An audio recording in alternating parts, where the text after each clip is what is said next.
afraid I'm gonna break something. Yeah, see. Is that as far down as it goes? Yeah, because the rest of it's supposed to angle up. Well, just leave it there then. Does that work for you? Yeah, that works. That's because otherwise you have to like spin the whole table around. And... Oh yeah, no, I'm not doing all that. I'm good. Good. All right. Well, we're gonna have to start this off like I do with everything else. And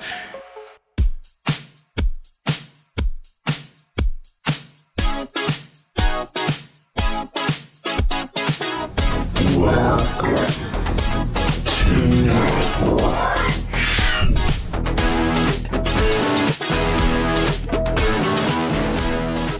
hey there, Midnighters and Moonlighters. Welcome to Nightwatch. This is your closer-in-chief, and I'm here with Kitty. Hello. And we're going to do a little bit of a one-on-one kind of interview session, kind of get to know the cast and crew. Get to know all about Kitty. Get to know the most recent addition to the Nightwatch team. The only girl.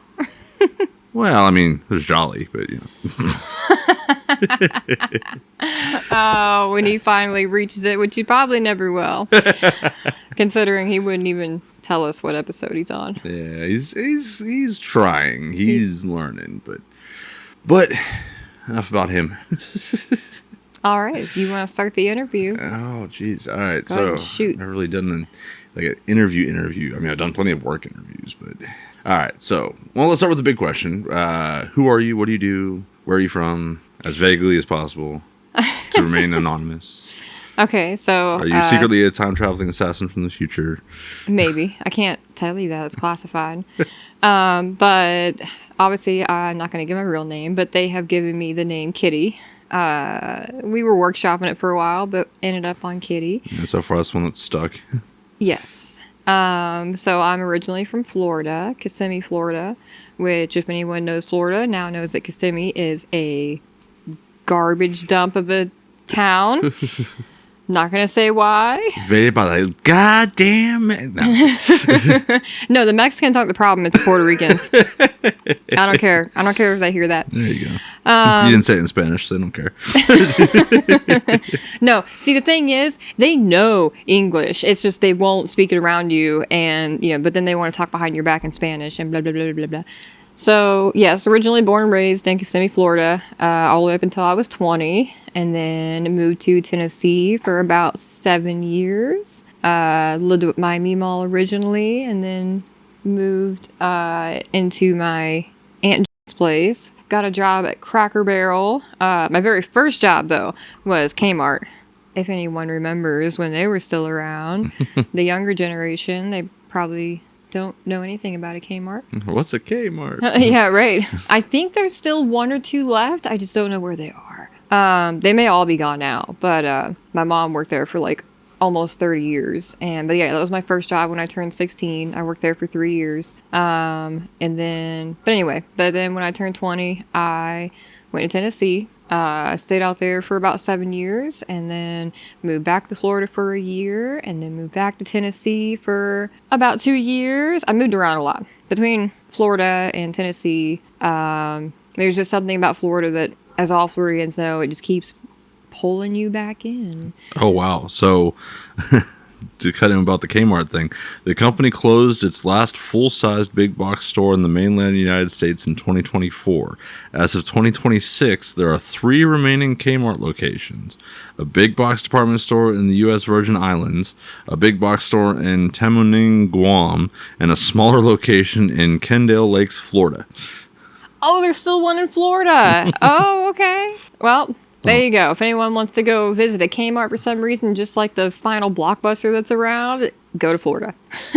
But yeah, because Walmart took over everything, and, as they do. Oh, wow. Kmart Group is a division of West Farmers, an Australian conglomerate. Really? Well, I know Sears bought Kmart. I'm sorry, other way around. Kmart bought Sears, and then, whichever one thought it was the other way around, we had a lot of people coming in all the time, and they're like, oh yeah, we heard that Sears bought you. And then we were like, no, we bought Sears because every year they have to spend this money somehow. And they had so much they didn't know what to do with it. So they just ended up buying Sears, and yeah. So yeah, Kmart ended up buying Sears, and then Kmart shut down. yeah, and then yeah, about maybe a decade later, I want to say, probably about 10 years later, that's when they started closing down all the Kmarts, because my mom ended up leaving just before Kmart closed. So the quick Google search says the reason they got shut down was failure to innovate. Their competition, Walmart in particular, was pouring huge amounts of money back into their own stores, modernizing their point of sale and supply chain systems and other aspects of the guest experience. Target largely did the same and pushed hard to establish themselves as an upscale alternative to Walmart. So Kmart basically just got boxed out.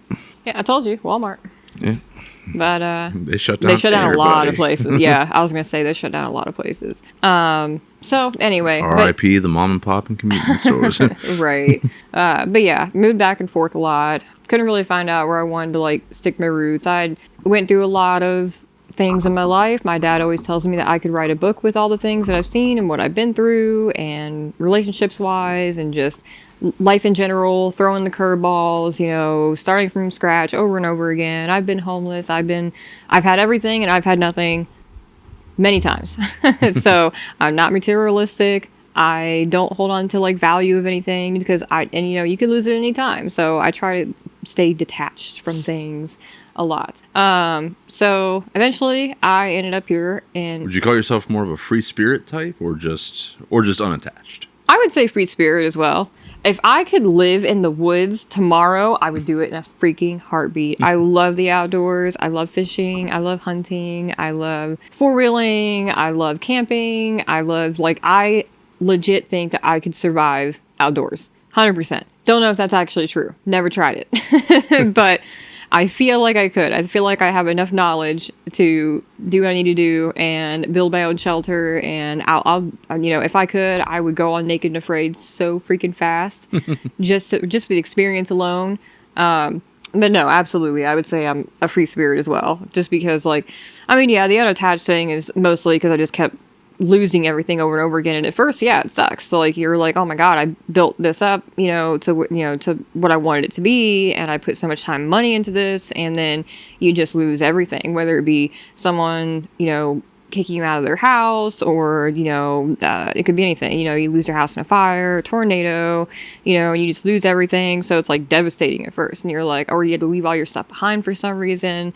Yeah, I know. Similarly, like right now, I've gone through years of moving through apartments and different roommates and such, and every time they would always leave stuff behind, and so I started accumulating, and eventually found myself, you know, with an entire apartment's worth of stuff, and then I had to very quickly downsize because of the last roommate moving out, and I had to find a new place to live, and the camper lot became available fairly quickly, or quickly enough to where it was a viable option, and I had to put a bunch of my stuff into storage.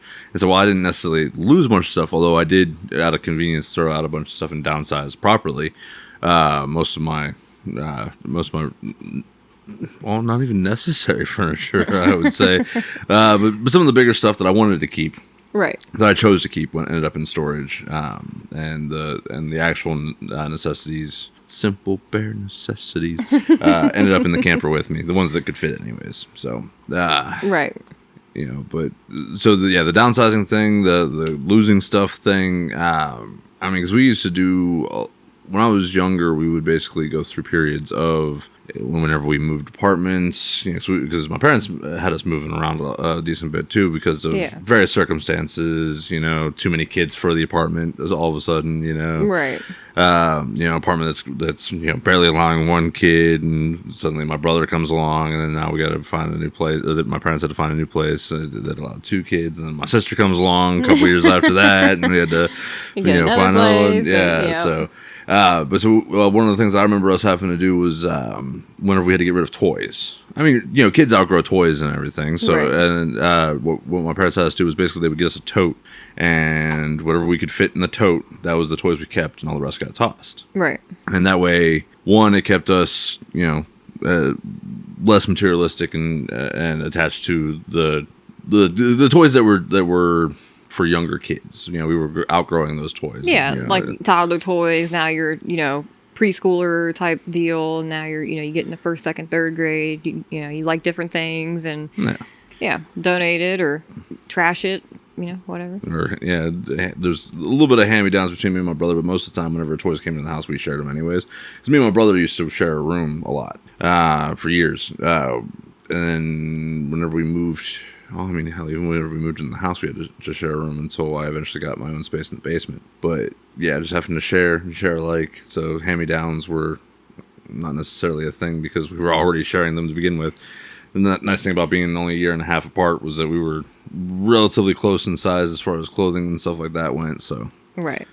So I only have one older sister and never lived in the same room together. We always had our 2 separate bedrooms. She had her stuff. I had my stuff. Nothing was ever shared. She was very, I guess you could say she's very materialistic. I was, she was the type to where, like, she'd have the sign, stay out of my room. She'd lock her door. I wasn't allowed in there. I was just the annoying little sister. She was the stereotypical 90s teenager. Yes, 100%. I mean, she was born 88. So early 2000s teen, but right. And of course, I being a little sister, I wanted to be in her room. I wanted to see her stuff, because they always have the cooler stuff, and so I always tried to get in her room. I'd pick her lock. I'd get, and then she started getting smarter than me, and she'd leave like a little piece of paper sticking in the door on her side. So like when I would open it, I wouldn't notice the paper falling, and then I'd lock it all back and leave. And I think, oh, I'm smart. I got in there and locked it back and got out. And I, because I liked her clothes better, so I would want to wear her clothes. And, once I started getting into my early teens and stuff like that, and I'm like, oh, she has really nice clothes and she has really nice this, she has really nice that, so I'd want to borrow it.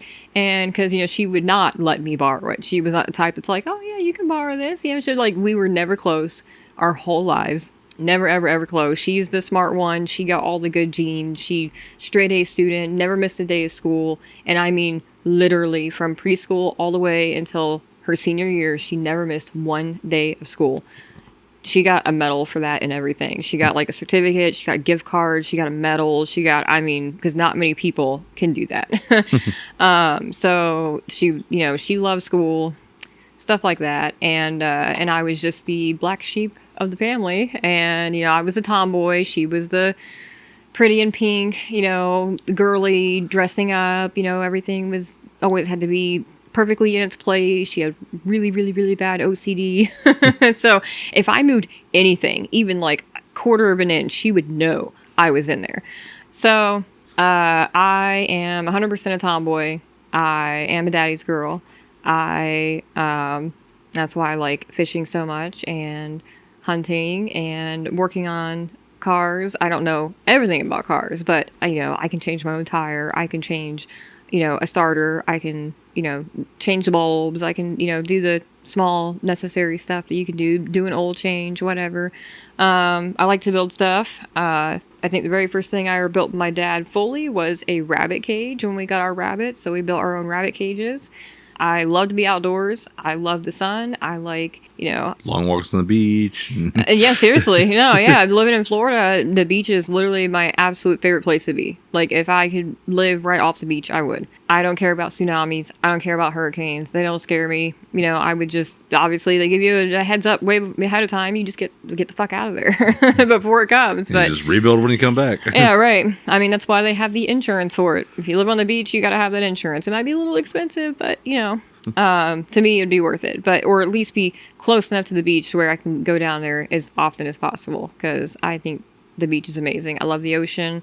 Like, a lot of people are scared because, they always say, oh, yeah, like, I'm scared of the ocean because it goes down so far. You don't know what's under there. I think it's, fantastic. I think it's amazing. I think it's fascinating. That's the whole point. I'm definitely one of those people. I do not fuck with deep ocean. No? If I can't see the bottom of the water I'm in, I'm very uncomfortable. Oh, man. I can't tell you how far I used to swim out into the ocean. And my dad would just be like, remember how to get through a riptide? Swim sideways until you're out of it. So, and you would feel things like brush up against your leg and you're like, huh. Was it a jellyfish? Was it a shark? Was it a dolphin? Was it just a regular fish? Was it, piece of seaweed? Somebody's old shoe? For real. I mean, I was down in Pensacola, Florida for a few months whenever I was in tech school for the Air Force, and I had a lot of time. Like every morning there was this spot because the Navy base that I was stationed at there for the tech school, it was on the beach, and so there was this like running trail that I would go on every morning because I had night classes. But every morning I would get up and I would go, and there was like the big concrete wave breakers, and I would just there was a specific spot right there that I would go to every morning. So my own little personal morning PT routine, I would run out there, hop up on there, do a little meditation and stretching and everything as the sun was rising.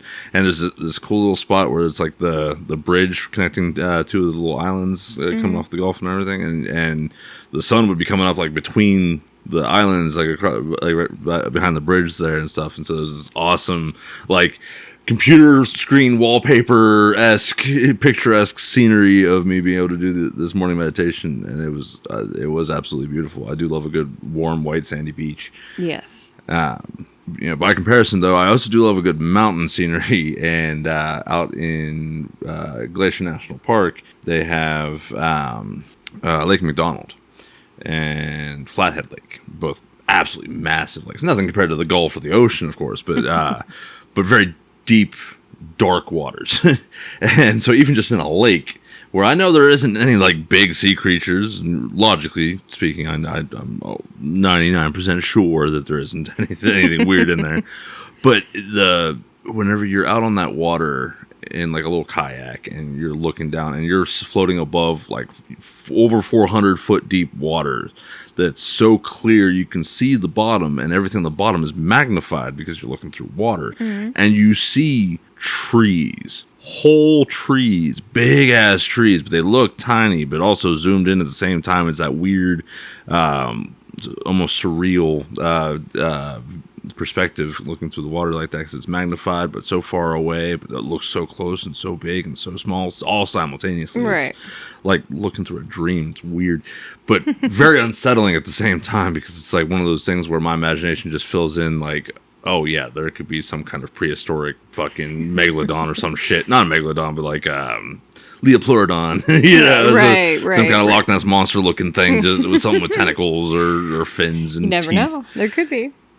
Yeah, there was this old show way back when. This would have been like early 2000s, back on NBC, I do believe, and it was like one of those some kind of massive earthquake rips through, and it disturbs some sub-oceanic cave system, and these like giant lizard creatures awaken after being in slumber for millions of years, like back from pre-dinosaur era, and they start coming on land and invading and everything. So it always reminds me of some shit like that could very easily happen in a place like that. I would not be surprised. Right. I mean, you never know. They always find new stuff all the time, and we've been on this earth for how long now? Right. But and the ocean is largely unexplored, and that's another reason why I don't fuck with the ocean, because like it's already deep water, you can't see the bottom of it, and we don't know what all's in there. But Yeah, and the stuff that is in there is already scary enough. Right, the stuff we know about and see about, fucking colossal squid and All the sharks. all the sharks. Well, I mean, sharks are fine. The dolphins, I don't fuck with dolphins. I don't fuck with fucking killer whales. Well, I mean, killer whales are technically just giant dolphins. I mean, agree to disagree. I see how absolutely horribly killer whales treat, their prey. And I've watched a lot of documentaries, and I absolutely love David Attenborough. And he goes into very, very, deep detail about everything. And just like what they capture is absolutely horrific when it comes to killer whales compared to dolphins. Orcas are actually the largest species of dolphin, not whales, making this comparison between a giant apex predator dolphin and smaller dolphin species. Oh, I didn't mean I didn't think you literally meant. I just thought you meant that. No, they're like. Yeah, like a wolf to a dog to a, Yeah, basically, yeah. I forget the word for it. But yeah, they are more closely related to dolphins. They are actually dolphins. Okay. Orcinus orca, yeah. I thought you were saying that dolphins were worse than orcas. No, they're both terrible. No. No, killer whales will just, absolutely rip apart prey. They'll play with it. And I saw a video of a killer whale basically tail punt a seal. Oh, yeah. Like 40, 50 feet in the air, and then let it smack down and die from the impact of hitting the water surface from that high up, and then eat it, Yeah, they're terrifying. And like I said, dolphins they're smart enough to be aware of the difference between good and evil and choose to do evil anyways. And they do drugs. And they do drugs. And they SA things very frequently. Yeah, I was trying to find a word for it because I can't say the R word. Right. But yes, anyway. So, let's see. Yeah, they just get better press than sharks do. I was trying to think of more that you would want to know. So you said school wasn't really a strong suit of yours, but no, not at all. But I've known you for a few years now, and you're definitely not dumb. You've done a lot of like independent research on things. You've done a lot of very similar to how I do with the hyperfixation on things and deep rabbit hole dives on Yes. Wikipedia. What's the longest Wikipedia search hole you've got sucked into? Oh my gosh. I haven't used Wikipedia in a long time. I couldn't even tell you. All right, well then let's say like a YouTube deep dive, or something where you similarly like you watch a thing and then it suggests another thing, so you watch it, or you get sidetracked and just end up so far tangented away from the original thing you were looking up. That's stuff I'd have to think about. I'm not sure. Because the only it usually has to do with my murder mysteries. Well, not just mysteries, but like just murders in general. Like I like my murder shows and your like true crime stories. Yes, like the real ones, not the fake shit you see on TV, like CSI and all that bullshit. I'm like actual. Your true crime documentaries and podcasts and stuff like that. Yes. So usually it's that, and if it has to do with like a certain shooting, or if it has to do with a certain, like a serial killer, then I get like really deep dived into it, and I want to know like their life. I want to know like how this person became to be. I want to know like, what happened in their life to make them do something so horrible. And, especially when it comes to like my favorite parts, which a lot of people find the most boring most of the time, is to me, I love the interrogations, because you really get to see like how they're reacting to things, how they're answering things, when they're lying, if you don't know they're lying, if they seem super truthful, like how their emotions are, if they have no emotions at all. Like, it's just super, super fascinating to me when they have these interviews with these people and like how they really crack down and get them to finally confess and get them to finally tell the truth. And, and sometimes they get it, sometimes they don't.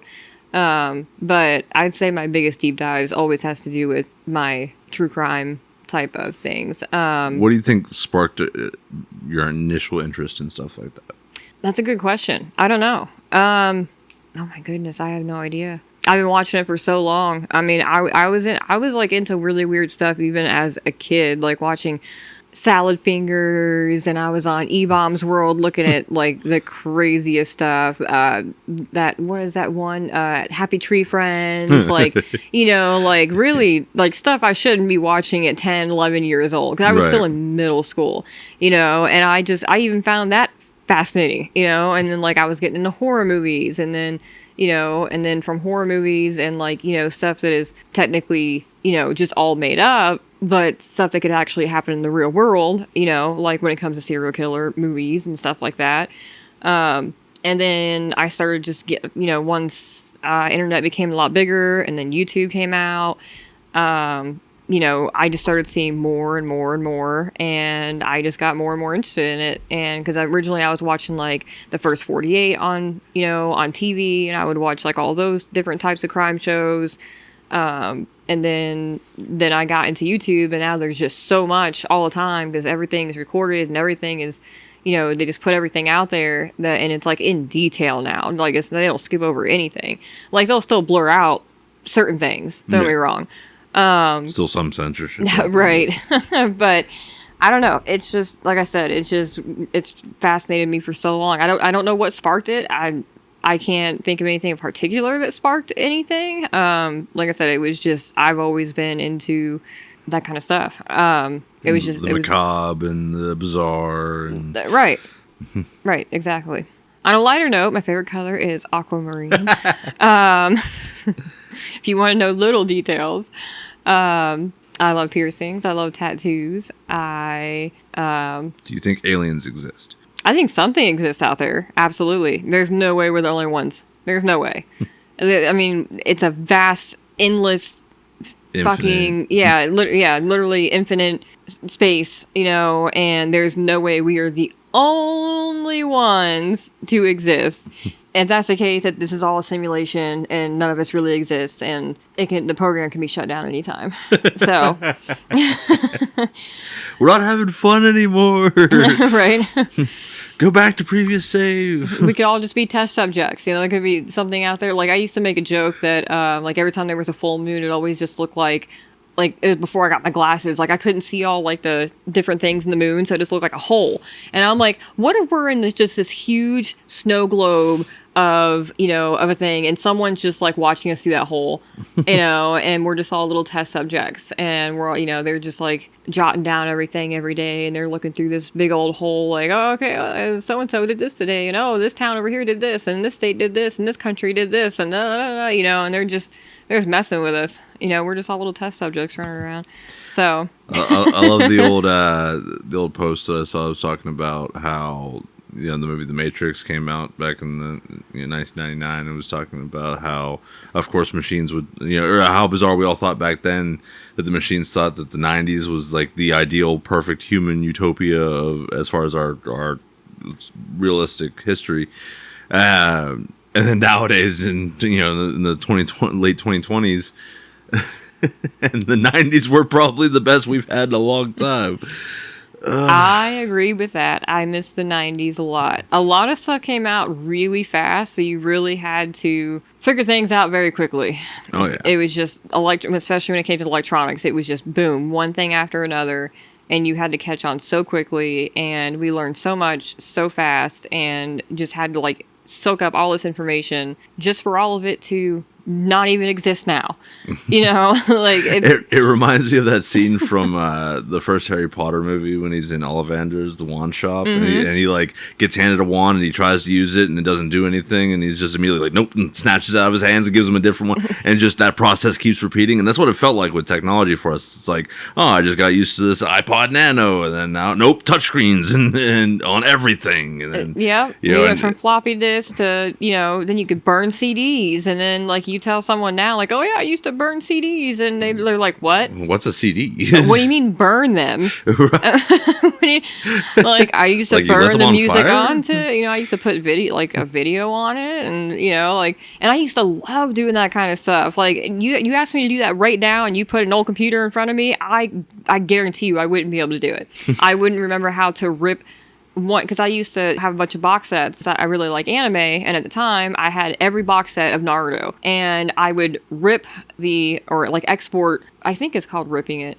So I would rip all those episodes off that one disc, put them on the computer, and I would make AMVs. For anyone out there that doesn't know that, as anime music videos back then. And then then from there I would make my anime music videos, my AMVs, and then I would turn around and put them on my own disc. So then I had my own little collection of my own little CDs of AMVs, and because I used to go to anime conventions, and they had contests to where they would see who would have the best AMVs, and then they would play all your AMVs on this big old screen. And then I did not know that. yes, it was a thing back then. And so then you would just give them your disc, or whatever you had it on at the time. Thumb drive, or MP3, whatever. Player. Whatever you had it on at the time. And then you give it to them, and then you would have your name at the bottom, and it would just play each one back to back, and then everyone could vote what their favorite one was, and then you would get a prize, and and there were some really good ones, ones that you could tell people put a lot of effort into. I was still an amateur. They're still on YouTube. They are still on YouTube to this day. And all of mine were Naruto based at the time, I think, except for a couple different ones. Well, that was one of the really big ones, just because of the sheer dramatic, over the top action sequences that show had. It was very easy to get some really cool shots that went along with a lot of that late 90s, early 2000s alt rock, and yes, absolutely, and the new metal and all that. Which, I mean, people still make the AMVs. Mostly I see it a lot in TikToks and shorts and stuff. Right. But I mean, it's still pretty impressive work what some people come up with. It's a lot easier now by comparison. So much easier. I mean, there's so much in terms of like, you know, AI based software and everything where you can really just drag and drop, you know, like I want this song and this scene, and you just tell the system to run it, like, all right, you know, punch out, and it'll just make like 10 different versions. Oh my gosh! And you just pick and fine tune whichever one, and that's blasphemy. Mm-hmm. The amount of work that had to go into it back when I was, again, I think I was like, I think I was just in high school when I started going to like, I take that back. I'd say 8th grade going into, so I was in middle school going in, because I know different states have different ways how they do their schooling. Mm-hmm. But in Florida, it's preschool to 5th grade, and then 6th grade to 8th grade, and then 9th grade and 12th grade. Mm-hmm. So I was in like 8th grade middle school, like going into high school. I've been to Pokemon card tournaments. I've been to so many anime conventions. And since I lived in Kissimmee, Florida, I was like 20, 30 minutes away from Disney. And then around that time, all my friends were getting jobs at Disney and SeaWorld and Universal Studios and all those different attractions out there, all those different amusement parks. And, you know, every month you get 6 free passes. So the amount of times I've been to Disney and SeaWorld and Universal and all those is crazy. Like I've been to every single park. We used to go like every single week, you know, and like we would literally skip school just to go to Disney World or SeaWorld, or, you know, where other kids are skipping school and just staying at home. We were out freaking having fun at an amusement park. All of our field trips would usually be at Universal or Disney World or SeaWorld. And so, yeah, like all these people I think about, you know, they're always like, oh, our dream vacation, like our kids want to go to Disney. And I'm thinking, oh, I've been to Disney so many times. And, you get tired of the lines and just the crowd. It's so crowded and it's so hot. And it's just so like, yeah, when you go there, it's so magical the first time. And then you just keep going and you're like, it gets a little less magical every time. See, I hear a lot about the not necessarily the horror stories, but the realistic behind the scenes from the workers' perspectives on how some of that goes. I heard something about like there's some clause in there that whoever the actor is playing Aladdin is like allowed to fight people and basically bounce people out of the park if they get into some kind of violent altercation. Huh. Also, like the structural design of the entire park, it's built to look big from any like particular point of perspective. Like if you're standing still and looking in any direction, it looks like really stretched out. Mm-hmm. But it's a lot of like facade buildings and a lot of like, you know, weird angles and lines to force perspective to make it look like it. But you can literally walk from like one end of the park to the other in a fairly short amount of time by comparison. Or they shape it so that you have to take a lot of like roundabout ways and means to get to places to make it seem like it's a bigger, in a more contained, right? Especially since Disney space. Has 4 different parks. They have 4 full parks. They have Animal Kingdom. They have Epcot. They have the Disney, where the Disney Castle is, like the main. I think like that's like the main one, and then they have one more, and I keep forgetting the name of it. I would have to fact check the last one. Thank you. But they have 4 main parks, and you have to take a tram, you know, to get to each one. This is Disney World or Disney World, yes. Okay. Yeah, the other one I think is in California, and it is much smaller. Yeah, that's Disneyland. Yeah, Disneyland, right. Magic Kingdom, Epcot, Hollywood Studios. Hollywood Studios. There we go. Yeah, Magic Kingdom is the ones with the actual castle. You know, like every Disney movie you see the castle, and then, you know, Tinkerbell go over it and do her little pixie dust over the castle. That's Magic Kingdom. And then you got Epcot, which is basically like all the different countries in the park. And then you have Animal Kingdom, which is basically just a big glorified zoo. And then you have Hollywood Studios, which I think basically focuses on, you know, the characters and, you know, stuff like that. So it's like along with 2 water parks, Blizzard Beach and Typhoon Lagoon. Yes. And the Disney Springs Shopping District. Key attractions include Cinderella Castle, Star Wars Galaxy's Edge. Like, comment, subscribe. Like, comment, subscribe. Pandora, the World of Avatar, and Guardians of the Galaxy Cosmic Rewind. My friends built that. Your friends built that? Yeah, the Pandora. Okay. So So most of the stuff that's built at Disney and the other parks, they use a lot of what's those jobs people do where they Seasonal? no, not seasonal. Locally sourced? It's like where you can like literally just go to that job for one day if you wanted to and get paid that same day. Oh, temp work? Temp work, yeah. So they get a bunch of temp workers and then they go out there and they build that stuff. And so a bunch of my friends were doing temp work and they built that Pandora, the Pandora theme or whatever it is. And like they said, the hardest part was like making it look like those big old islands were floating in the air, and they would come back every day and just tell me like, yeah, like it's starting to look crazy, like everything just looks like it's floating up there, and like I never got to see it personally because this was way after, like this was when I was, I was living in Florida at the time, but at this time I was like 26, 27 years old. Starting to get burnt out from the park already at that point, I imagine. It was more of like now no one was working there, like I'd have to pay to get in. But see, if you live in Florida, you get a discount for literally being a resident of Florida because, I guess you live there, so you get a discount for going to Disney. They built it in your backyard, so right. they got to keep everybody happy. Right. They're like, we have all these tourists here now, so we're going to give you discounts so you can come to Disney and deal with all the tourists. So would you say that you are not a Disney adult? What do you mean? Like the people that get all hyped to go no, to Disney as an adult. I'll definitely go. I'll definitely still go. I will always love Disney. Disney is by far Disney, Pixar, any kind of animated anything. Like I will go to Disney today. I will go tomorrow. I will go the next day. Like it's not that like when I was younger. Yes, it started getting a little like oh we're going again. But now I can appreciate a lot of different things. Like back then it was just we wanted to ride the rides. So, we were mostly just standing in line for hours at a time unless you buy an express pass, or unless you're disabled, you would get to go through the express line. You get to pass everyone. You're basically like, ha, ha, ha, flipping everyone off as you're passing by and they get to go first because they paid extra for the express pass.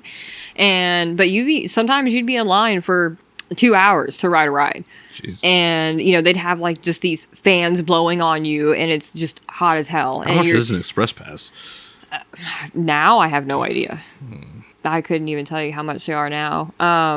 But I want to say at the time it depends on how many parks you went to. It depended on I want to say in the range of between $30 and $60 for an express pass. Oh, that's it? Shit. That's let's see, you have the Lightning Lane multi-pass. Is that what they're calling it now? Yeah, allows booking attractions in advance up to 7 days for Disney hotel guests, 3 days for others.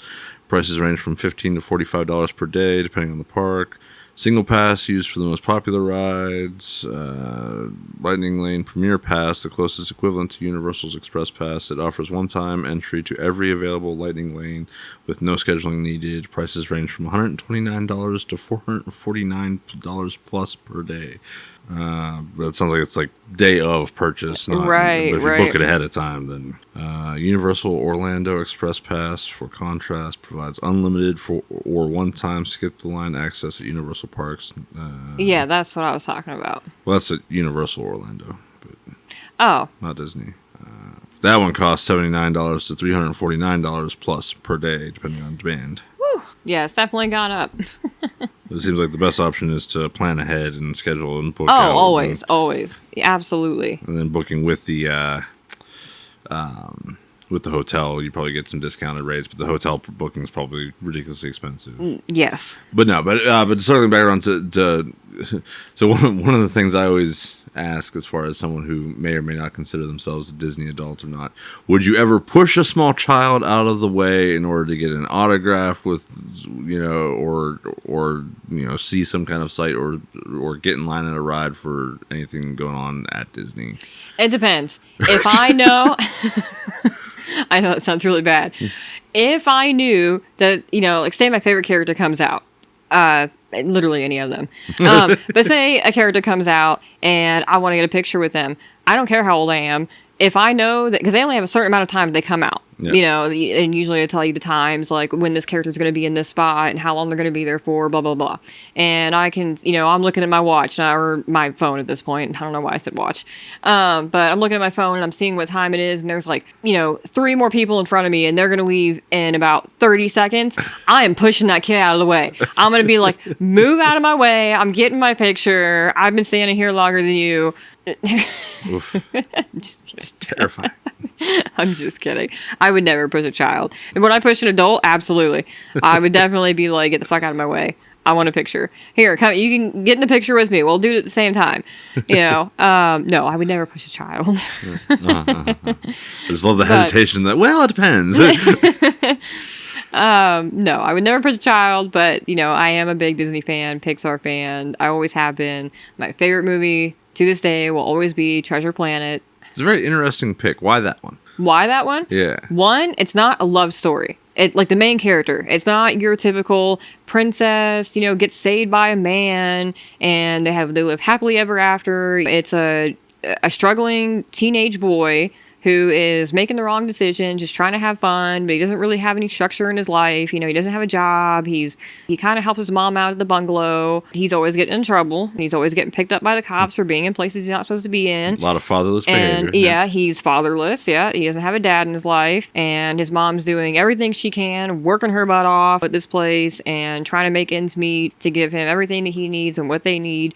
And then goes on this trip and thinks he knows everything, thinks he can do whatever, you know, like whatever he wants. He's a hot shot. And then he learns really quick, like, oh shit, you know, like I can't do whatever I want. And now, yeah, he gets humbled real fast. The cyborg, oh shit, what was his name? Oh my goodness. He's the cyborg, you know. He's the cyborg. That's what he is. But he has a name. Yeah. It's been a long time since I watched it. But yeah, he basically ends up taking him under his wing. You know, at first, it's because, John Silver. Yes, John Silver. Thank you. John Silver ends up taking him under his wing. At first, it's because of not good intentions. You know, they're just trying to, they have this ship full of bandits, basically, pirates, and they're just trying to get to Treasure Island. They're trying to figure out how to find the treasure. And, you know, so when he first starts telling Jim what to do, which Jim is the teenage boy, you know, he's telling him. How did it just now occur to me that that's Long John Silver? Yeah. That just occurred to you? Yeah. Oh, no. Like Long John Silver's the restaurant, Long John Silver the pirate. I mean, because Treasure Planet's based off of the Treasure Island story from forever ago. Right. But yeah, it just, like, I just saw it in writing. I'm like, oh, Long John Silver, John Silver. Yeah. Never clicked. but anyway, yeah, so at first he's making Jim do all these things to kind of keep him out of the way. He wants to exhaust this kid. He wants him to not be snooping around, and, you know, so he gets him to he's, you know, mopping the deck until he's falling asleep on his freaking mop, and then he's doing every single dish until they're squeaky, like shiny clean, and, you know, he's literally working them until he is exhausted, just so he wouldn't be snooping around. Well, he ends up kind of getting that fatherly son type of relationship going, and he actually ends up caring about Jim and doesn't want to hurt him, doesn't want to kill him. And then the big spider guy, do you remember him? He was called Mr. Something, but that big old spider guy. Yeah, he was the one that cut the rope on the on the first mate's line. Yes. But, you know, he's basically telling John Silver, like, you become soft. And, you know, like, you have a soft spot for this boy now. Silver doesn't like that. You know, he's like, no, I haven't gone soft. I haven't, you know, da-da-da-da. But, yeah, as the story progresses, it's basically, like, it resonated a lot with me because I was the black sheep of the family. I didn't do good in school. I was always skipping. I'd rather be anywhere else but, you know, working or, you know, doing stuff that I should be doing. You know, I was goofing around. My parents called the cops a lot on me for, you know, not being home when I was supposed to be home, and, you know, going out to little parties and stuff like that, you know, when I was growing up. And then, you know, as the movie progresses, you know, they end up finding Treasure Island, and, you know, and then John Silver ends up saving Jim instead of, you know, he could have gotten as much, you know, money as he wanted. Instead of holding on to that whole boat of money, he ends up saving Jim instead. And, I just thought it was really touching. And it wasn't your usual guy gets with girl, guy saves girl, shit happens, and then it's happily ever after, they get married, blah, blah, blah, blah. It wasn't your typical story. Just like another one of my favorite. Oh, well, basically at the end of Treasure Planet, he's standing there, he's in a nice, almost looks like some kind of military suit, and now he no longer I think has he was like a cadet. Yeah, Something like that. And he looked really nice, and he was all dressed up, and his hair, he no longer had that little, I think it was called like a little rat tail. He had that little braid in the back. He had his head shaved in the back, but it had that one little braid. Yep. But that was shaved off, and so he had a nice, nice haircut. He was just standing there all tall and straight, and his mom was so proud of him, and he became a hero, and so it was like that underdog type of story. But he learned a lot, and then he finally got over his issues with not having a father around, and then knowing how hard his mom was working, and then was able to finally help out because Silver ended up tossing him a bunch of a bunch of money there at the end, some of that treasure. And it was enough to make sure that she was taken care of. They could rebuild that. He's like, you could rebuild that bungalow, 10 times over, just with that handful of treasure that he tossed over to him. But yeah, they rebuilt the bungalow, and they, it was huge, and, everyone was happy. And, you still had like the love story because you still had Dr. Doppler. I think that was his the name, dog. yeah. And then the captain. They ended up getting together, and they had mutant dog and cat babies. But yeah, that's one way to put it. Yeah, so that's what they were. So you still had that little love story, but it was like a side story. It was a side part. Anyway, but I liked a lot of movies that had nothing to do with the guy gets the girl type of deal. My sister was all into that. She was into Ariel, Aladdin, all those ones, like Cinderella, all those ones that was like, she's the princess, and then she gets saved, blah, blah, blah. And then I was into The Fox and the Hound, 101 Dalmatians. I was in the complete opposite of what she was into.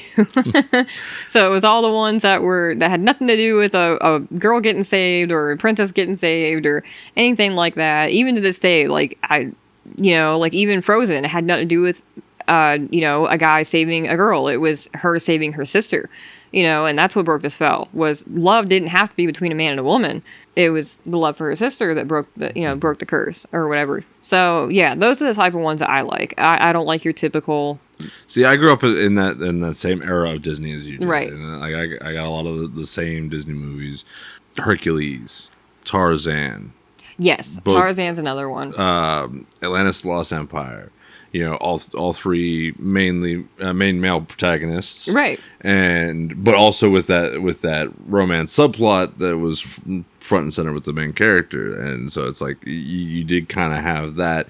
You had the romance, but it wasn't like the wasn't damsel the in distress type of deal. Yeah, right, exactly. There was so much more to it than just a damsel in distress. Like she can't do anything for herself. Like you had to go and save her. It was kind of like that important bit of the. Well, in Atlantis: The Lost Empire, the male protagonist was kind of the damsel that was constantly in distress. Right. Tarzan was just, I don't really know how to properly categorize Tarzan. There was a neither one were in distress. They just kind of fell in love, And then in Hercules, literally, Meg makes the little quotable line of like, I'm a damsel, I'm in distress, I can handle it. Just fucking does her own shit. At the very end, there was the forced bit of Hercules having to, he puts his own immortality on the line and risks dying and sacrifices himself to save her soul. But then, all that gets restored and everything because of his heroic sacrifice. Right. And then the other one I was going to mention was, I just had it in my head. The Road to El Dorado. Oh, yeah. Love that one. It was just, they were brothers, right? Or they were the best friends? They were best friends. Best friends, yeah. And they go out there, and there was the girl. But, she handled herself. Right. She handled herself in all those situations. And she was the one helping them out, by... I still remember that sword fight where they were like pretending to fight each other and then throw out the insults like, you fight like a girl, or you fight like my sister, and it's like, I fought your sister, and that's a compliment, sir. Yeah, but love that one too. I mean, Oh my God. again, I don't they know how could I have. forgot about that movie. I fucking love that movie. Yes, and again, they could have been rich, and I think one of them was even planning on staying there, and then Yeah. and then decided, like I can't stay here, but she ends up going with them. But they could have been rich; they could have had all this treasure because he was just going to give it to them, and instead they helped them block off the city so it couldn't be found ever again, and so it would be safe from anyone trying to get into there, and yeah, it was. And they that's got away another really scot great movie. free, and then the horse had the gold plated horseshoes Yep, at the yep. very end. Yep. Sees him and runs. Oh yeah, hide these. Right. So, but yeah, that's another one that I like a lot. I do like a good ride off into the sunset kind of endings for movies. Well, yeah. And those ones kind of all had that aspect. to it. Yeah, they always have like that good ending. It's Disney, it's Pixar, it's they always have that really good ending. Now, one that I am into right now that I've been into for a long time, and everyone needs to check it out. I don't care if you're an adult, a kid, if you don't like animated movies, it is fantastic, and it takes on a whole new. Even we haven't watched it yet, but it's called Klaus. And it's not a Disney movie. I'm sorry. It's like a Netflix original, and but it's based off of Santa Claus, but it's in a whole different aspect that you would never think that it was even a Christmas movie or about Santa Claus or about it's. I feel like I heard about this one when I was looking into potential Christmas movies to check out before Christmas. Yes, we have to watch that. We have to watch that. It is to me, it is a masterpiece. It is an absolute freaking masterpiece. From 2019, animated movie. But it's called Klaus. Yep, that's it. Okay, yeah, no, I've not seen anything about this one. But And I'm not going to give out any spoilers. I'm just saying, like, I've had people watch it with me that. although I've seen like a short or two from like a reel or a short. Or Right. It's very heartfelt. It has, humor. It's heartfelt. It's, animation style looks amazing. Yes, that's what I'm saying. The animation is fantastic. I love every aspect of this movie from beginning to end. I call it a animated masterpiece. Absolutely. They did fantastic. And I'm so upset because I keep trying to find it on DVD so or like anything to where I Well, can it's a have it all the Netflix time. original, so you probably I know. you have to burn it.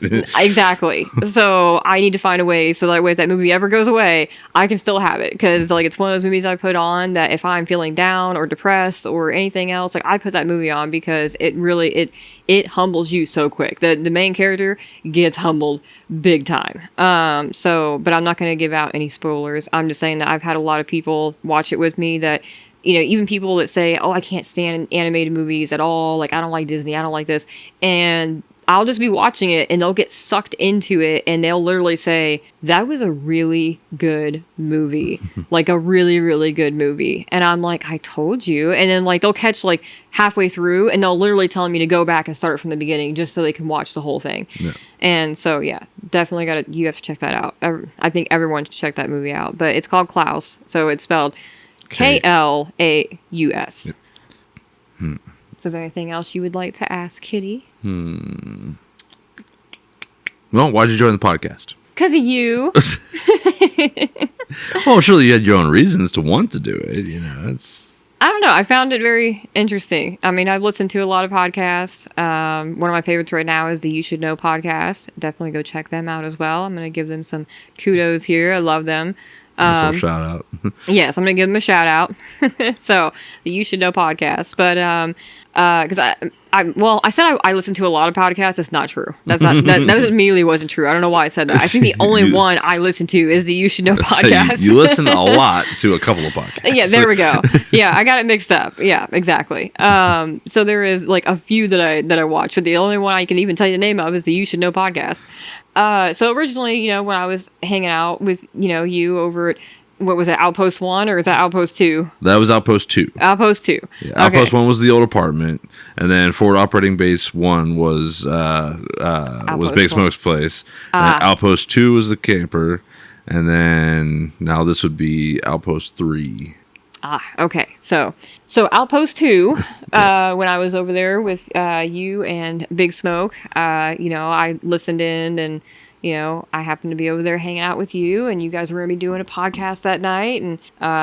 And then as I listened in, I thought, oh, maybe I could get into this, you know, like I definitely don't like the sound of my own voice. I will put that out there right now. I'm sure everyone that does a podcast at first or does any kind of Vines or videos, or I don't know if Vines are a thing anymore, but you know, supposed to be bringing them back, allegedly. I heard something. Yeah? I heard something about the guy who was in charge of Twitter back whenever Vine was a thing. I heard he was supposed to be in talks or discussions of bringing Vine back or something similar to it. I see.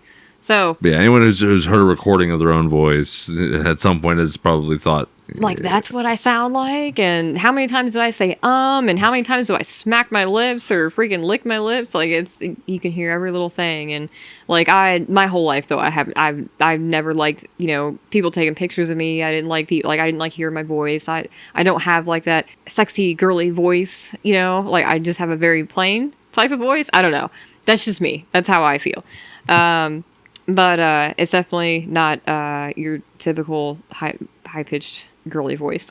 But yeah, I saw you guys doing it like in person. Like, of course, I had listened to a couple of them beforehand, and then when I actually saw you guys setting everything up and getting ready to do it, and you know, like it. I don't know. And then you asked me if I wanted to try, and I was like, I don't know about that. Like, I was super nervous at first, and then decided to try it out, and I really liked it. So I said you were natural from literally from the rip. I mean, I've already put out a couple episodes where we heard you in the background, and so I kind of amplified up the volume a little bit and got you right as best I could. But then we actually finally got you sat down with the mic and actually hooked up and joined in. We'll have that one coming out pretty soon after this one. Should be. Well, probably, like I was saying before we started recording this one, this will probably be the next one that's coming out.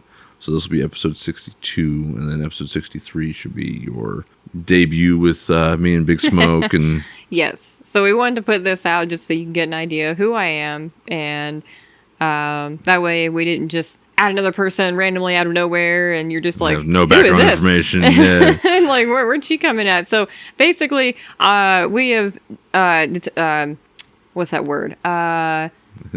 Executively decided, or it's similar to that. Oh my goodness, what's the word for it? Determined that I am the Penny of the Big Bang Theory. Yes, I am. Because, they talk a lot about Star Wars and tabletop games and Star Trek and all the... Oh, I said Star Wars. Like, comment, and subscribe. And those are the kind of things that I can't have an input in, because I've seen Star Wars, sure. I know of Star Trek, never watched it. I'm just now getting into the more complicated, or not complicated, but complex, more complex tabletop games. Instead of like your like Monopoly and Trouble and the more complex board games and tabletop games. You're getting more into the nerd culture instead of just the typical pop culture. Yeah, which I always wanted to do, but everyone around me never played stuff like that, and I could never find like a group of people that like they were into certain things, but they were never fully into like the D&D type of stuff, or back then it was just Pokemon cards, Yu-Gi-Oh. So I would go to those type of tournaments and, playing Pokemon card tournaments and Yu-Gi-Oh tournaments and stuff like that. But I couldn't find any group at the time, and throughout the years, the only one that wanted to was, and I think I can mention his name because he doesn't work there anymore and it's been a long time, but it was Abel. And he was the only one that was into D&D, and we already know why none of us wanted to go play D&D over there. So Abel, if you ever hear this, I'm so sorry. But... great guy, just didn't want to go to that house. Sure. But yeah, I always wanted to try to get into it. But yes. So, like I said, so that's why you started talking to me, was to get included into the D&D group. It's all been the secret ruse. No. As you'll learn in the other podcasts, we met each other a couple of years ago at a job. One that he's still currently at. I left a long time ago. Yeah, and he's my boyfriend. So I got my big old chief now, and he's got his kitty, and we have Ladybug. I have a pit Corso mixed, and she's my service dog, and she is absolutely huge and the most cute dog you will ever see. Big enough and imposing enough that she had to be included in the artwork for the show. Yes, you will see her in the artwork. That is my girl. Well, our girl now. She's our girl. She's definitely a daddy's girl. But she definitely is. I mean, like even right now, she's just curled up even more on me than you at the moment, and spread out on the couch here. Oh yeah, she's completely asleep. She is curled up. She's got her head on your lap, and she's just having the time of her life right now. She's having doggy dreams. She's infatuated with me. I don't know what I did for all the extra special attention. Just being the normal me, but apparently that tends to attract a certain type. Well, now you have two girls that love you, so. We could only have this conversation without Big Smoke here, because otherwise he'd be in the background going, "Oh yeah, love, oh, man, sickening. Marriage is a scam." And oh yeah, we'd hear it. There'd be a big old debate right now. Oh goodness! It'll be interesting to see his reactions to listening to episodes that he's not in. Right. Because for the first time tonight, he was not here. Yeah. Big Smoke, get it together. You. Yeah, we miss you, but you said you would always be here, man. You would never miss an episode. You put it out there into the universe, and now look what happened. You missed a recording day. I mean, the sad part is, like, we could have just sent somebody to go pick him up. I literally was thinking that. I was like, but no, he said he was gonna miss. He was gonna sit and dedicate the time to getting his car fixed up. Right, because so, it's his livelihood. Literally his what, livelihood. Yeah, I mean, he's a delivery driver twice over. So yeah, right. He's gonna get that taken care of first and foremost. Cannot Absolutely. blame him there. And Big Smoke, I hope that it's something serious and you get your car fixed. If not, trade that fucking thing in and get you a better car. Upgrades, people. Upgrades. Yes. Do it while you can. Do it while the market is... You can go in there and haggle and fucking get a really low price. The sad part is, and he's talked about this before, like the dealership that he got that car from has been begging him to upgrade and trade that car because of the market for used cars and everything. Well, that and the fact that he's always made his payments on time. Mm-hmm. They love that. I'm sure he has a pretty good credit score. I'm not sure. Don't know his, Big Smoke's all about that money. Of course it is. Right. So, I mean, of course they're wanting to do that, because if they get him into a brand new vehicle, that means another 3 to 5. I mean, he probably does 3 years. Which is what most people do, which is the smart thing to do. But 5 years isn't bad either. But if you do like a 5-year loan, that's what I have in my car right now. But, and that's another 5 years they get money out of them. Of course they want them to get a brand new car. Every time I hear somebody talking about vehicle loans, I feel more and more like I just got straight up swindled. You did. We told you that from the moment you pulled in with your car and then started talking about it. Because I got a 6-year deal. On I believe it's a 26% APR. And what you... Oh, 26? Yeah. Holy moly. So I mean, even mine's high. And see, like, normal people with a really good credit score, you're looking at, like, maybe 2 to 3% APR, like my dad. Really, really low. Mm-hmm. I mean, you can even get it low, maybe even as low as 1, but I think his is, like, 2 or 3 APR. Mine is 11. Not too bad. My payments are only $250 a month. That's great. That's fantastic for a 2016, Nissan Altima. So not quite. It's not too old, but it's not, it's not new either. But I felt like I got a pretty good deal on that. And then, so what year is your vehicle? 2014. 2014. Okay, so you're past that 10-year mark. It's 2014 Jetta hatchback. It's some kind of special edition, but like it's still an older model Jetta. It had like a sports edition or something like that.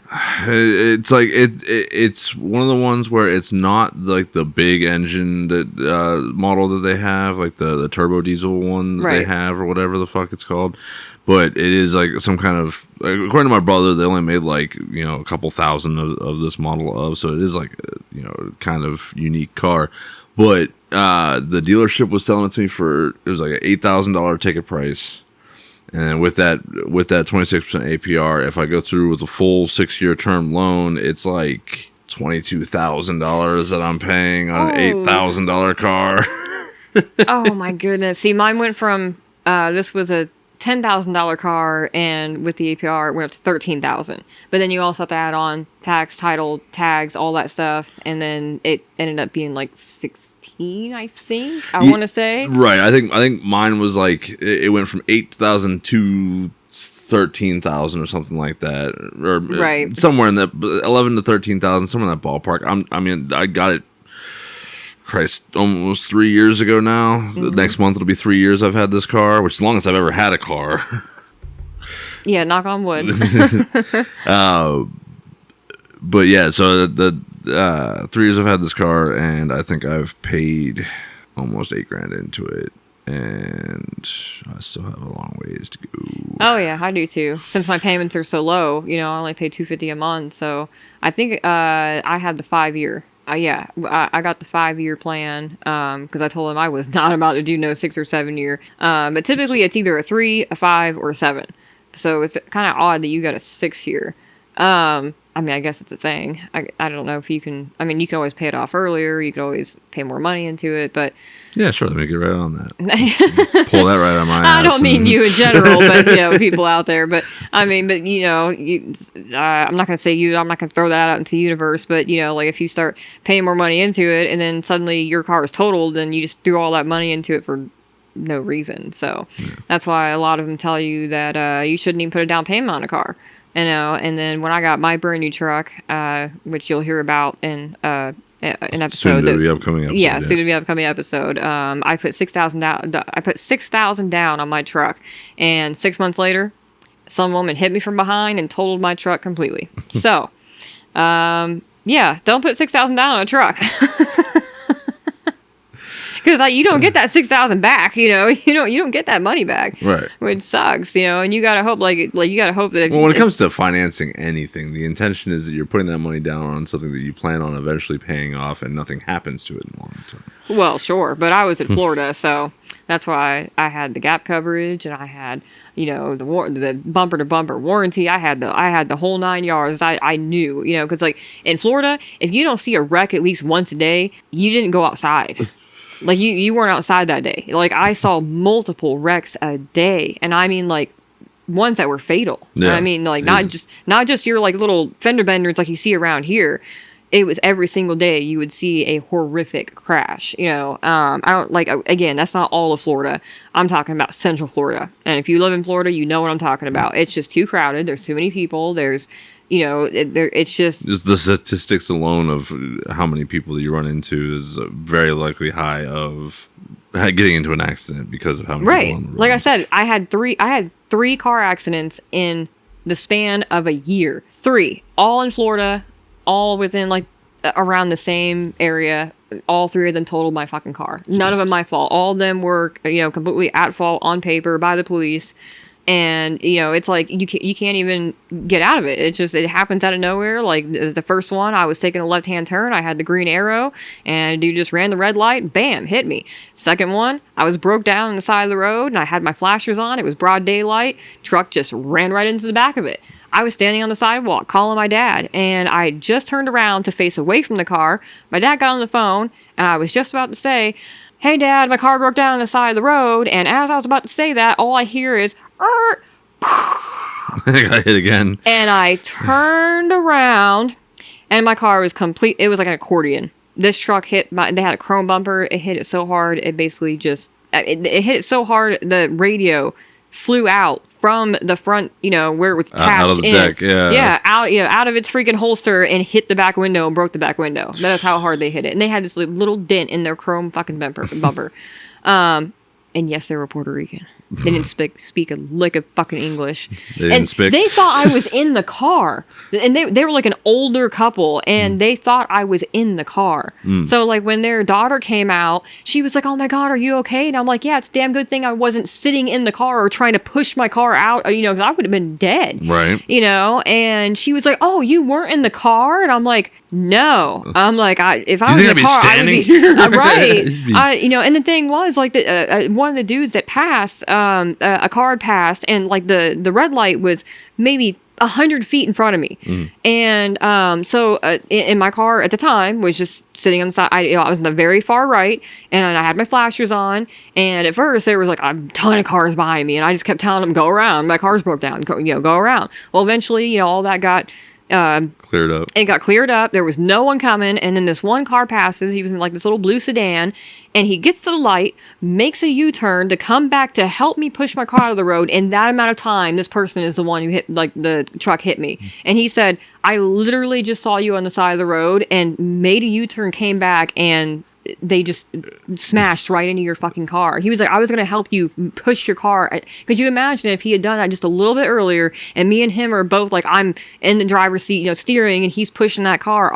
All these things just started running through my head. And I'm like, what if I was still sitting in a car without my seatbelt on, and just trying to call someone or call the police to help me get my car out of the road? Or what if I was trying to push my car out of the road? I would have been fucking cut in half. I would have been dead on impact. And, but anyway, and then my third one was the truck, which you'll hear in a different episode, so I'm not going to get all into that one. But yeah, all three, not my fault. All three, all in Florida, all three in Central Florida. 2 of them were Kissimmee, 1 was in Sanford.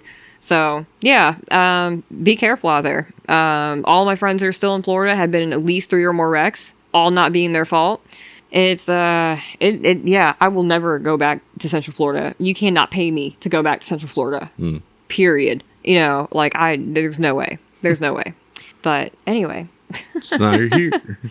Yes, now I'm here. I don't know if you guys say what state we're in, but now I'm up north. I think we've narrowed it down to Ohio. I think we might have mentioned that it's eastern Ohio somewhere, but okay. So yes, we've mentioned that we're pretty close to Pittsburgh and that kind of stuff. So I mean, anybody that feels like doing the homework could figure it out and probably triangulate and figure it out. And they're trying to figure out who we are. But yeah, so yeah, I found my way to here, and the first thing everyone asks me is, "Oh yeah, where are you from?" And I'm like, "Oh, I'm from Florida," and they always ask, what the hell brought you to Ohio? And that tends to be a very common question for a lot of people, because there's a lot of people that are not from Ohio. Right. There's a lot of, and I'm not from Ohio. And I always tell them, I'm like, at the time I was, with someone else, and I was like, we were living with his brother, and he ended up selling his house because, Florida, the market skyrocketed, and he had his house paid off. And so he got a really good deal. He ended up I think he had originally bought it for either just under $100,000 or just over $100,000, but he had it paid off. And his offer was almost $400,000. So he got all that money, you know. And then his brother moved to West Virginia. So we had 1 month to figure out where we were going to go. And we were both working at the time down in Florida, and the same place, and his brother was a GM of that place. So we all had to find somewhere to go.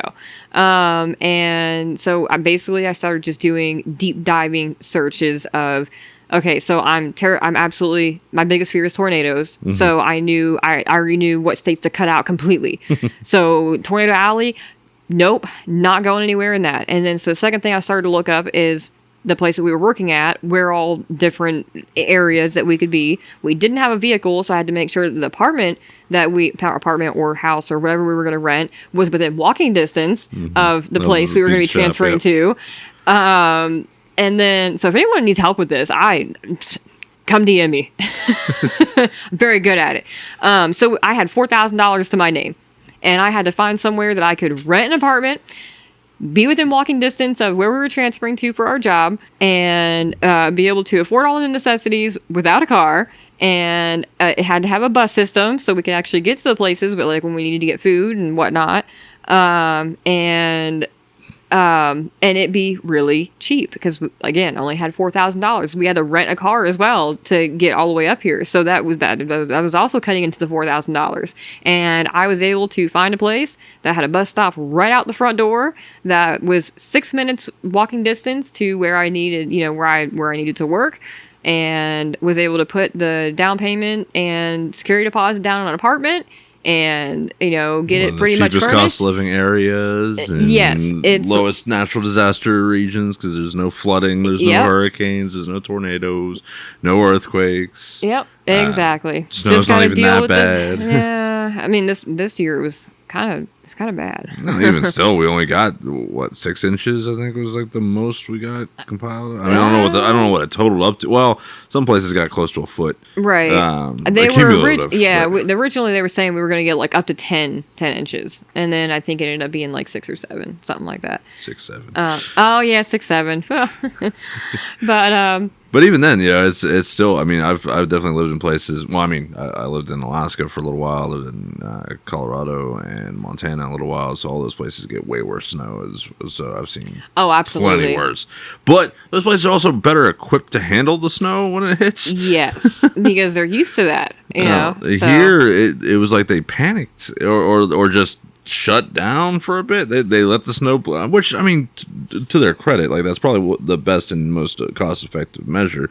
They just waited until the snow stopped, and then they went out and plowed and salted and got it all cleaned up again. Because, like, I mean, we just don't have enough snow plows to handle a foot of snow. You would think with the city and the state taxes we have to pay, though, they would start, Nah, they dump it all into the football program. No, they dump it all into that freaking university down there. Well, yeah, now. Well, they're dumping their own money. And are they? Yeah, and they're buying up a bunch of the town. And they finally paved the road, at least. The main road. Yeah. But yeah, so that's how I ended up here, and that's how I ended up meeting Chief, and that's how I ended up meeting Big Smoke. And everyone else that was there at the time. I am not currently working at the moment. I have quite a few disabilities. I am working on getting disability. I'm very, very close. I'm so close. So anyone out there with disabilities, anyone out there trying to get a disability, just keep at it. It takes a long time, but it's worth it in the end if you end up getting it. So. But yeah, it sucks not working. I will say that. I end up finding myself very what do you call that? Like cabin fever type of deal. Yeah. Like feeling listless, purposeless. Right, and that's one of the main reasons. Like I ended up getting panic disorder really bad, and I got to the point where I almost had like agoraphobia. I couldn't leave the house, and I couldn't go anywhere or do anything, and that made me really depressed because my favorite thing in the world is being outside, not inside. And so that's when I first got my service dog, and she helped me get out of the house more and get exercise, and was there, and started bringing her in the stores and stuff like that. But when I went grocery shopping and everything else, so now I have my ladybug, but she is a service dog for panic disorder, and I also have a heart condition, and I have dislocated kneecaps, and I've got. I got no kneecaps. One of my old managers used to tell people that I had no kneecaps, but it's the official term for it is patella subluxation dislocation, and I have it in both knees, and I've had now currently 5 surgeries, about to have my 6th surgery on my knees. It is very painful when they go out of place, and I don't wish it upon anyone or my worst enemy. And then I got the heart condition going on. I got POTS. I got multiple different mental issues, which I'm taking medication for. So I'm getting better on that. But so just to kind of connect with the people out there that are, dealing with mental or, physical disabilities, because you missed the mental health episode that we did. But I'm sure we'll circle back around to it again eventually. Oh, yeah. I could talk about mental health all day long. Oh, my goodness. But yeah, so hopefully with working with us on the podcast and everything, maybe who knows, maybe you'll get to be our social media manager at some point. I definitely need one of those. I've been saying as much for a while now. Gotta get somebody who's hip and knows how to handle all them social medias. I'm gonna be hip. Yeah, bringing back those 90s terms. But hopefully that'll. I'm gonna be all that and bag of chips. The bee's knees. Yeah. It's the bees dislocating knees. The bees no knees. Bees ain't even got no knees.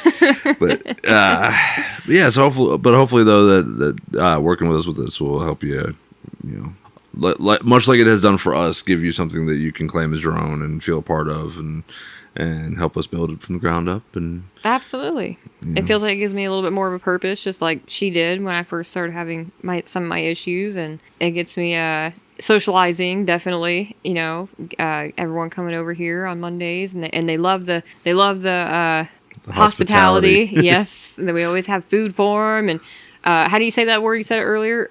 Charcuterie. Is that how you shark? Oh my goodness, I'll never be able to say it. Charcuterie. Charcuterie board. There you go. I know, and bring out all the snacks and the drinks and the stuff like that. Non-alcoholic, by the way. For now. We've been talking about might be doing one for St. Patrick's Day coming up soon. gotta have at least one beer. Yeah, come on now. Unless anyone out there that can't have alcohol, don't do that. I'd advise against it. Yeah, we'll get some like green Gatorade shots or something. Get them the non-alcoholic beer. Yeah. That way they still feel like they're having one. Yeah. Or sparkling that champagne stuff, the non-alcoholic stuff. Sparkling cider. Yeah, like the cider. Yeah, right. There you go. Or sparkling grape juice. Yeah. That was a big one that I kept seeing in like high school and stuff. Yeah. When you like graduated or if there was like an event, you get those. It look like a wine bottle. Or like a champagne bottle. Yeah. All the young kids get to feel cool feel adult and grown up and mature with their little champagne flutes full of sparkling cider. And then if you were like us, we would just sneak around and actually drink the real alcohol. I was the bad kid back then. I have made all the wrong choices, but I had fun. And I can look back and I can tell you so many stories. So I definitely had a good time. I did not have a boring childhood whatsoever. See, it's funny. I Big Smoke made fun of us and said that mine and Tech's childhood was very vanilla, and I agree. It definitely was. But like at the same time, like I had a lot more fun in the more controlled aspect of the childhood that I had. Like all the drinking that I did as a teenager, right? Like happened under parental supervision for the most part. Oh. It was like the first time I drank, I mean, like a dumbass, I drank an entire bottle of Jose Cuervo, and that was awful. That did not end well. Mine was a little worse. Mine was this cheap shit called Heritage, and it was I think it was a Heritage vodka, and it like came in like these gallon glass. I don't even know if they were glass or not. I want to say they were glass. It could have been fucking plastic for all I know. Anyway, but it looked like a fucking gallon of milk. Mm-hmm. And you could buy them from the gas station in Florida. And they were only like $10 a piece or maybe even cheaper than that. And we went in there and we bought 2 big jugs of them. And I took 22 shots in like 20 minutes. It was double shots. God. So we were like, we were trying to like, we were all in this big circle and we were sitting on a dock. Well, it was at an apartment complex, but like the dock went out like into like this pond that was in the middle, and we're just sitting around in a circle, and we all had these double shots, and we're just throwing it back to back to back to back. Within an hour, I didn't know where I was. I didn't know what I was doing. Threw up twice. It was more than that. It was definitely more than that. I was holding on to the dock and someone was trying to get me to stand up, and they were like, if you just get sick, you're gonna feel so much better. And I'm like, no, because I was always so afraid of throwing up. I hated throwing up, and I was like, no, just leave me here. Don't fucking touch me. Don't touch me. And I was just like, I was gripping on those poles, and eventually I ended up throwing up, and I threw up all over their shoes too because they were standing right next to me, and I felt so bad. I mean, thankfully it was all clear because I don't even think I ate that day.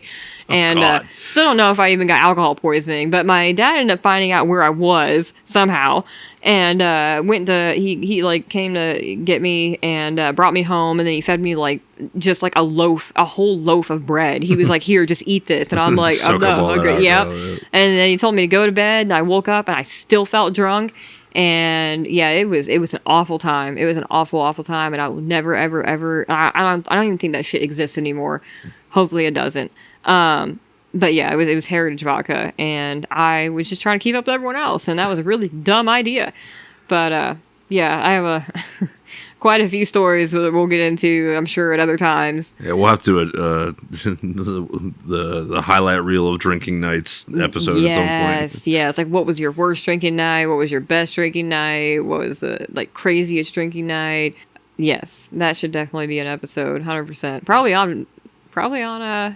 next Monday. Well, I was gonna say on St. Patrick's Day. St. Patrick's Day. Yeah, that's actually a pretty good one. Yeah. Which considering my backlog, we'll probably have to record next week anyway. Right. Well, I mean, I can always juggle them around based off of what day does it fall on? What day of the week? Oh, that is a good question. It's what, the 17th, right? Yep. I mean, the calendar shows my holidays, so let's see, March. It's a Tuesday. Oh, Tuesday. Okay. Oh, God, I worked that night. Ugh. Joy. Well, that's not for another month. No, not another month. That'd be Like 3 weeks from now? Yep, 3 weeks from now. It's close to a month, but yeah. Handle it as it comes. Anyways, anything else you want to close off with? Parting comments or statements? My favorite animal is a rhino. Has been since I was 11 years old. I prefer dogs over cats. I will die on that hill. Don't come at me with your cats because I don't care about cats. Let's see. Any shout outs you want to do? Any shout outs? Yeah, anybody that you know is listening to the podcast you want to say hi to? I'm not sure if anyone's listening yet, but I'll shout out to my I can say her name, it's fine. But my best friend Crystal, and I'll shout out to Laura, and I can shout out to Chad and all my friends in Florida. So now you got to get them subscribed and listening. Yes, absolutely. Absolutely. I'm going to be like, hey, this is my, well, not official first episode, but my first introduction episode. Yeah. And, yeah, it's your first official episode. And my family, my dad did subscribe, so you go, Dad. I think that's about it for now. Until more people subscribe and listen, then I'll shout them out. Oh, yeah. All right. Well, then on that note, we'll go ahead and wrap it up there. You can check out Nightwatch Podcasts on Facebook and hopefully soon some other social medias. We are on Spotify, iHeartRadio, and Apple Podcasts, as well as Podbean for our RSS feed host. They also have their own player that they use for podcast listening, as well as our home here on YouTube, our primary platform, and hopefully forever home. Tends to be my favorite anyways. And if you want to help support the channel, we have our donation page set up through Ko-fi, ko-fi.com/nightwatchpodcast. Any and all donations are welcome. And that's going to be it for this shift, folks. We'll see you in the next one. Bye. Alright, time to empty out the mop bucket, run the trash, and hit the lights. Go get off my time clock, and be safe getting home.